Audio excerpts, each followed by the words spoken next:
Good day, everyone. Welcome back to another exciting and fun-filled learning on our oral com class.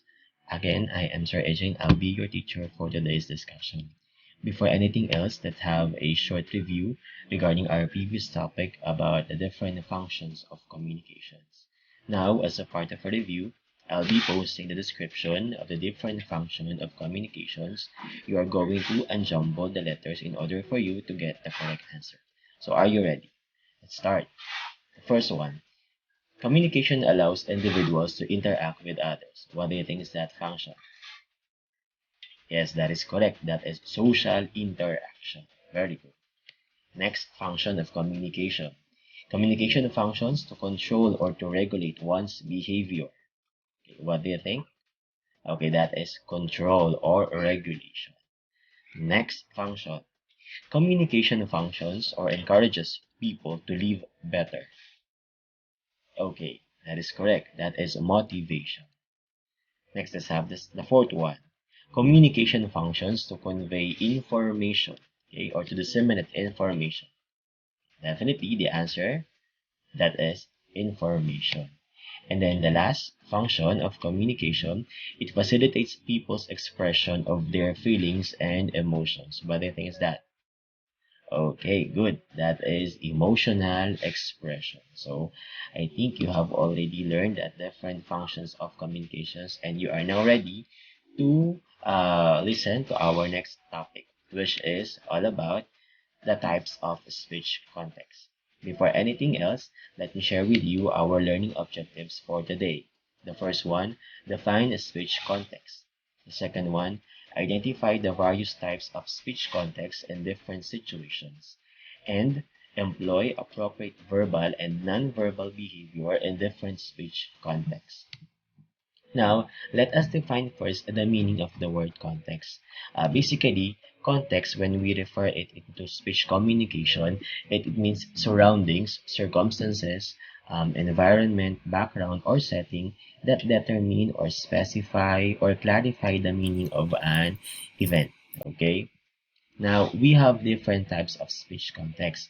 It could be classified into intrapersonal communication and the other one is the interpersonal communication. Let's start with the intrapersonal communication. When we say intra, it means it focuses on one person, where the speaker acts both as the sender and as the receiver. So as we all know, speech context is important because it helps us to communicate appropriately, understand the meaning of any messages conveyed, and respond accordingly. Now, for intrapersonal, some examples could be there is a voice within you that tells you it's okay, you can still do it, or you can make it. Or when you are being drive to finish the task that you are actually doing. Or another example could be when you told yourself not to talk to your friends when you have read in a Facebook post that they were in a party and you were not invited, or when you are daydreaming, or when you are thinking of something, it means you are talking with yourself. That means intrapersonal communication. Okay, the person is the sender and the receiver also. Now, for interpersonal, from the word inter, this communication takes place between and among people and creates a personal relationship between and among them. So, when we say interpersonal communication, it could vary from casual or very personal to formal and impersonal types of communication. Now, interpersonal communication has different characteristics. And what are those? Number one, it involves two or more people. Okay. Next, it is continuous. Next, it need not be face to face. So when we say interpersonal, it could be face to face or not or be mediated. Number four, it involves verbal and non-verbal cues. Number five, it is also affected by noise. And the last one, it involves feedback or response. Now, there are different types of interpersonal communication. We have the small group, we have the dyad, the public, and the mass communication. Let's try to discuss them one by one, starting with the dyad. Dyad is a communication that happens between two people. Basically, this is the normal or the usual type of communication. Example of dyad could be you console your brother who was feeling down, or you talk to your mother regarding your online class. Okay, so a conversation between you and your father, or of a couple who are actually planning for some vacation, etc. So those are examples of dyad, a communication that happens between two people. Okay. Now, when we talk about a small group, these are interactions involving at least three, but not more than 12 people engaged into face-to-face interactions to achieve the desired goal. So, small group discussions or small group communication could be classified into lecture, or some examples could be panel discussions, debate, or even forum. Okay. Now, the next type of interpersonal communication is what we call the public communication. It enables you to send or deliver a message before a crowd or to a larger audience. Okay. Example would be delivering a graduation speech to your fellow graduates, or you were elected as the new SSG president of your school and were given a chance to deliver a message of gratitude to your fellow students. So it involves a large number of audience or people. Okay. And then the last type of interpersonal communication is the mass communication.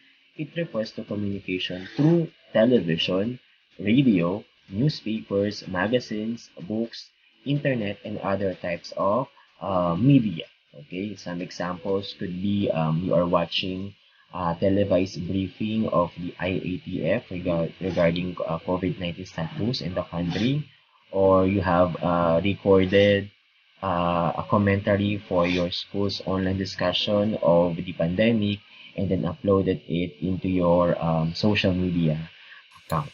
Okay, so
involve words in interpersonal communication. Number five, panel discussion is an example of dyad. For numbers 6 to 8, answer the following questions briefly and precise. Based on what you have learned, define speech context in your own words. Number 7, do you agree with this statement? speech context can influence one's behavior. Why do you say so? Why or why not? And then the last one, which speech context do you find easy to practice and which one is difficult? Alright, so that would be your assignment. Okay, you're going to upload it in our respective Google Drive. Okay, now, do you have any questions or clarifications? If none, I think that's all for today. So thank you so much and God bless us